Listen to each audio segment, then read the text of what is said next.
Hello, welcome back to Iron Man WoW Challenge. So after that last episode, I thought I was gonna, to be honest with you. I thought that was it. I was certain death there. You might have noticed a little bit of tension in my voice. It wasn't as bad as I thought, actually. It wasn't a player, it was an NPC. So I think if it had been a player, I would have been dead without a shadow of a doubt. A decent player anyway, because any decent player would have chased after me, and they probably would have had decent gear. So yeah, almost certainly dead. But anyway, it wasn't. It was an NPC. So basically, after this, I'm heading. I suppose actually, let's just explain while I'm putting it fast forward, because I've recorded a lot of episodes, and I noticed the upload. It's only getting like one done a day, and I'm already like 10 behind. Maybe even more. So what I'm going to do, and there's a lot of these quests aren't that great, until we start getting into the next zone. They're a bit dull, kind of go here, kill that many things, blah blah blah. The worst kind of quests. Actually, they're not the worst. The worst ones are the drop quests. But this one here that we're doing is pretty dull. We're looking for stealth guys, and so you can't see them until you're pretty close, within like maybe 20 yards. So I'm just going around trying to find these guys. It's an easy quest, but that's absolutely fine. But like I say, the quests don't really pick up until we get into Stone Talon Mountains, which is was where I am at the minute. So we'll see that hopefully maybe in the next episode, by the time we've recorded through these. Right, so we're back here. What we're doing, we're heading off into this kind of little underground base that's up here. And basically what happened was there is an NPC that's kind of patrolling the entrance to that, and I'm assuming he's a quest giver. I don't know, because I've not played Alliance in a long time. But basically I attacked him, and of course it flags me for PvP yet again. So I hearthed back to Splinter Tree Post, and I decided to do this quest in this mine here. But what I also didn't know is if you are flagged for PvP on a PvE realm and you hearthstone, it clears the flag off. So that's a good little tip. Saves you having to wait around for 5 minutes. But anyway, this quest was this cave is massive actually, and it's unnecessarily large. And they put the quest NPC right at the back. So thanks Blizzard, that's really great. So what we're doing here, we've got like a little, it's kind of like a bombing run quest. I mean, there's no possibility that you can die from a quest like this. So and also they give you, is it 30 NPCs that you have to kill? That's just silly, because you know, doesn't take that many, and all you're doing is waiting for your thing to come off cooldown. So I would say bad quest design on Blizzard's part here. They could have just made it 10. But a good introduction to the kind of bombing run mechanic, which you get a lot more of in the game. So you know, could have been worse. But we're just trying to finish off these quests here at Splinter Tree Post, because they are, like I say, Ashenvale. I know it's been completely redone, and you'll see a bit more of how it's been redone later in this episode. But we don't get too far into the conflict of between the Horde and the Alliance, which has really kicked off a lot in this zone. And it was always kind of there anyway. Initially, there was the logging camp, which in fact I think we're going to go to now actually, which is always there. And that's kind of like the Horde. This is another thing I never really got about the lore, because most of the Horde actually are like, they're just good guys. They just look, especially the Tauren, they're at one with the earth, and they kind of, you know, it's a bit weird that the Horde are encroaching into Ashenvale and cutting all the trees down. It's even worse now. They've cut half of the bloody place down, so that's not so good. But anyway, we're what we're doing is we're going back to this place where we've recently been flagged for PvP twice, and we're going to try and sneak in. Thankfully that mob there, he patrols right past the door, so you can get in without getting flagged. And these, I think I've talked previously about the in WoW there aren't a lot of cave layouts. There's 4 or 5. This isn't. I wouldn't class this as a cave because it's kind of like a man-made structure, but it's. You see this in the exact layout a number of other times. I think there's. There might be another one in Ashenvale, and there's one in Felwood, and one in Stone Talon. They get around, and they're incredibly annoying because Blizzard likes putting quest objectives in them, and some kind of little crazy nooks and crannies dotted around, so you don't really know where you're going. Thankfully on this quest, they've put down little markers to show you exactly where you need to go, which is good. So I think they need to do that a bit more often. So what we're here to do is we're here to taint the Heart of the Forest, which we've just done. And there's a kind of boss NPC here that I thought I'd kill to see if he drops a quest starting item. He doesn't, so I'm assuming you have to come back here to kill him at some point, but not on the quest we're doing, not on the follow-up quest either, so kind of a bit pointless, but we were there anyway doing the Heart of the Forest quest. So we're going to head back to Splinter Tree Post now. So I mean, yeah, there's a lot of these kind of fairly dull little quests, and again they're not that challenging. I think what I'm going to do is I'm going to do most of my updates from now on. I'm probably going to do in this format, and I can just highlight the bits that are interesting and maybe put them into normal speed. If I almost die, I actually almost died there again because I pulled too many mobs and got a bit foolish, but now I still have about 20% health, so it wasn't any immediate danger.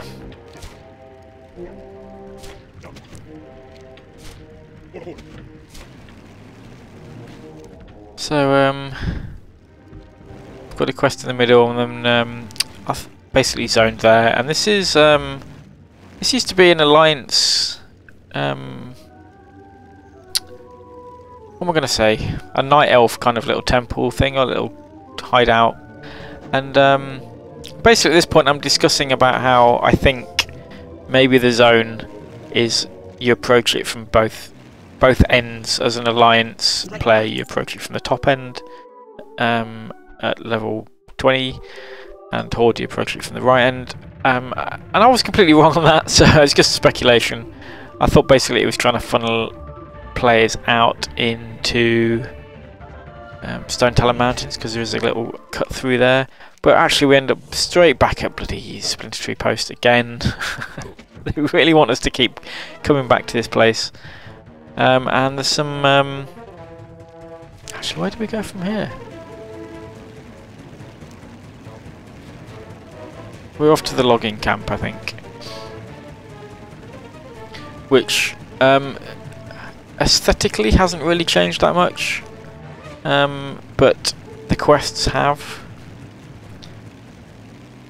So basically we're just kind of reinforcing the operations we've got there, and you have to call this guy who's yeah, I was a bit lost here because I hadn't read the quest text. So we have to use an item on that kind of brazier, and that calls the guy out of his hiding. You have to do that every time, which is quite annoying. But he's going to give us some quests to do, so we've got to go off and kill some more guys and some bosses, and the same thing we've been doing for 20 odd levels already. And again, because they're not really any, there's still not any challenge, but it's I don't know, it's a bit weird. I would have hoped by this point it would have started to get a little bit challenging, but I'm not trying to show off by saying, oh my god, it's not a challenge, but the only time it has actually been a challenge is when I've been like, I've rushed in, or I've not been looking at what I'm doing, or I just make a stupid mistake. I think that's probably going to be my comeuppance, not the game actually getting too difficult or throwing too much at me, but rather me making a stupid mistake and killing myself, or disengaging off a cliff, or something equally stupid. I mean, that's essentially what I did at the end of the last video. It wasn't the NPC that flagged me as PvP that killed me. It didn't do any damage to me at all. What almost killed me was the fact that I disengaged off a hill. and I was on 20% health up until that point, and I almost died from that. So, you know, that's really why it's a challenge. At this point here, I've had this happen a couple of times. If you jump and you kind of, I don't know what happens, you kind of go through the landscape or something, but it just immediately disconnects you from the game. So that's a bit weird. So heading back here, and now we get a follow-up quest to go into the main kind of base that they've got in their logging camp. But on the way we get another quest, and he wants us to pick some flowers. And you know, typically as a guy that is essentially a murderer, a fairly skilled murderer with a highly trained pet that's also pretty good at murdering people, the last thing we should be doing is picking flowers. But not according to that guy.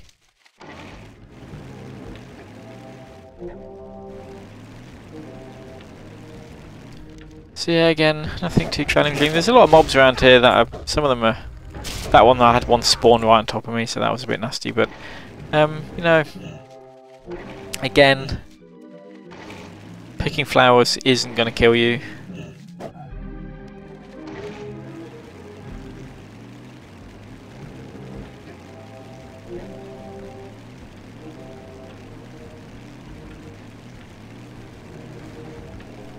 So let's head back with his flowers. We're gonna pop into his base. We're gonna get a quest off this guy. I think there's been an assassin has come into the camp and killed somebody, so we've got to find the assassin.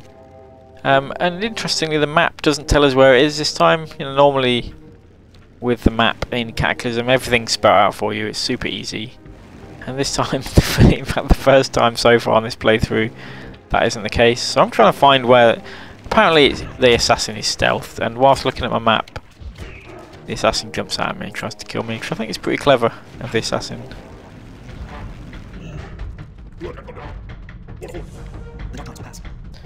We get a follow-up quest, and we have to. I can't even remember now. It was so dull, these quests. I'm gonna hand the guy's flowers back, and we've dinged, which is nice. So we've got a quest right over on the Zorom Strand. So I think at this point I've decided to go and do those.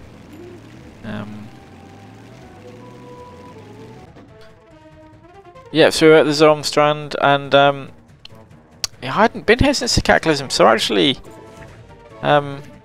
this is all completely changed. What it was pre-Cata was a couple of guys chilling out on the beach, and now I think because of the massive offensive that they've got on in Ashen Vale, they've decided to you know, boost up the defences that they've got there. The quest we've got here is the first party quest we've been given, so it's recommended for 2 players. And I'm at this point I'm thinking, hang on a minute, that's 2 players with decent gear, right? So I'm debating whether I should be doing this, or whether I'm just walking into certain doom.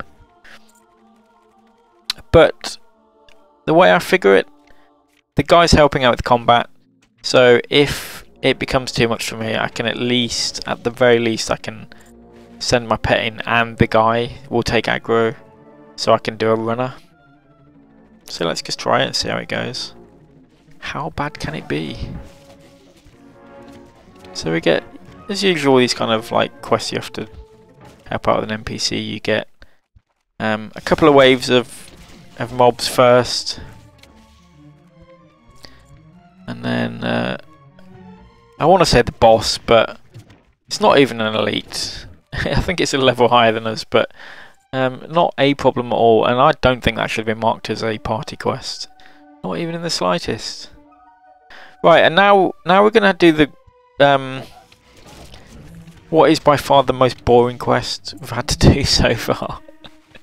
And that is to look for, I think we're looking for scrap metal and also whale blubber. Well, not necessarily whale blubber, but these kind of hydras. So we're killing those for blubber, and I I think the drop rate on the blubber is pretty good. But that isn't the problem. The problem is the scrap metal we're trying to look for is just like so few and far between. And it's underwater as well, so you know we've got slow movement. We've got the breath meter, which I think is something. It's kind of like a stealth killer. That is, I have died previously due to the breath meter, and when I've not actually been looking at it, it's. I think at one point on my main, I mounted up on my mammoth mount just to sift through the crap and sell them that I've been carrying around out of my bags, and you know, not kept an eye on the meter, and it's just killed me straight away, which is pretty lol. So trying to be a little bit wary of that. Although the breath meter now in Cataclysm has gone up quite a lot, so it shouldn't be too much problem. I think at this point I'm creating a new window to just track how much XP I'm getting,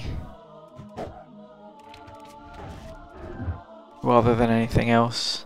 I think at one point I do filter off whispers because I just, you know, I'm only getting whispers to join guilds, and I have no interest in joining a guild.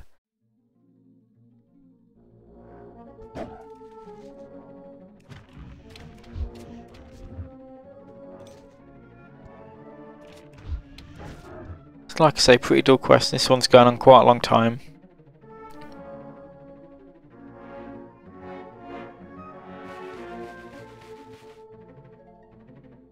And interestingly, I don't know if this is because I'm a goblin and I'm a bit short, but you just by sitting on the top and treading water, I don't seem to be getting my breath back, which is why I have to jump. So I've got all my scrap metal now and my blubber, so I've just half-stoned back, so I don't have to swim back. Saves a lot of time, and we have to melt the blubber down, and then go and use it to light the lighthouse there, which is kind of interesting, I guess. It's probably so far offshore because it would stink pretty bad, I reckon.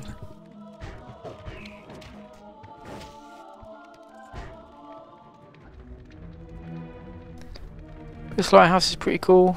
It's not something I've seen, that particular structure. Normally they're all stock structures. I don't remember seeing that one in game before.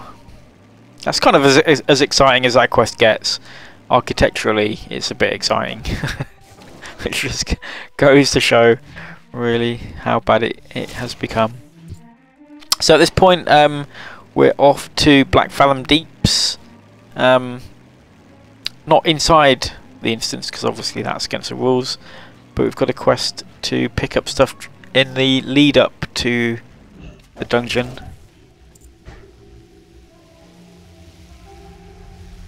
There's some crystals that are outside, and I think at this point I was explaining how just a bit about the Black Fathom Deeps, particularly in vanilla. No one ever used to come here because obviously you didn't have Dungeon Finder, and it was so far out of the way.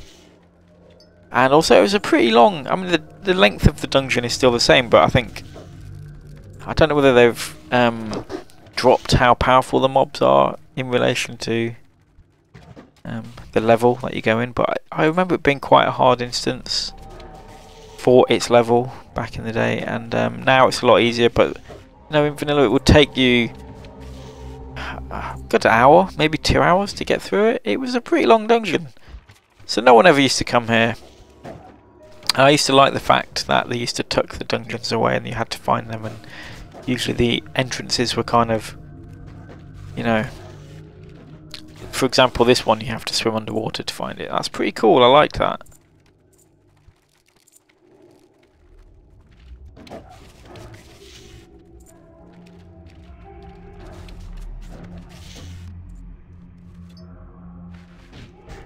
So there we go, I think we've got them all now, so we're just going to head back. Well, that's pretty much it for this episode.